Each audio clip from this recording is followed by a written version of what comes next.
If you're interested in politics, I recommend getting into philosophy. You don't have to study any books on the matter. Just sit down and think about how interconnected some things are on an abstract level.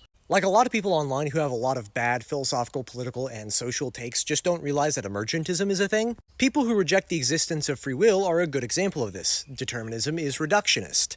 It tells us that our choices can be viewed as the sum of all prior material causes. Which I know, determinism, you probably think of being more philosophical than political, but consider all of the political positions in which somebody says, but I was born this way, or that person is a victim of his circumstance, and there you go. And more explicitly political, Marxism, for example.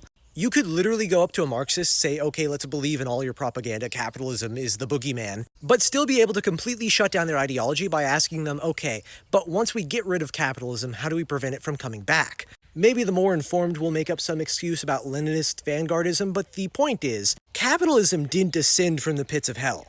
It came from the hearts of men, which means if capitalism is evil, then people are evil, and your altruistic ideas of communism won't work. You can't believe in any ideology that forces you to believe in historical materialism, social constructs, or any other deeply cultural view of reality. Because if you're saying that this idea only exists because of prior material conditions, then you're saying that this idea is the sum of prior material conditions. And that's just something that you can arrow paradox into oblivion. If the ideas in this minute are the sum of the minutes before it, and the hours before it, and the years before it, and the decades, and the centuries, and the millennia before it, then eventually you get to the point where no ideas should have ever came into existence because there were no ideas before them. But of course they did, because ideas can just come out of nowhere. They're emergent. They cannot always be reduced as the sum of prior things. And so, even if you want to doubt human nature and naturalism that draws us towards certain ideas like capitalism, it is still the case that you can't get rid of ideas. You can't get rid of the conditions that make them. You just have to create governments and systems of commerce that are self-adaptive. And so when you look at self-adaptive economics where people own what they make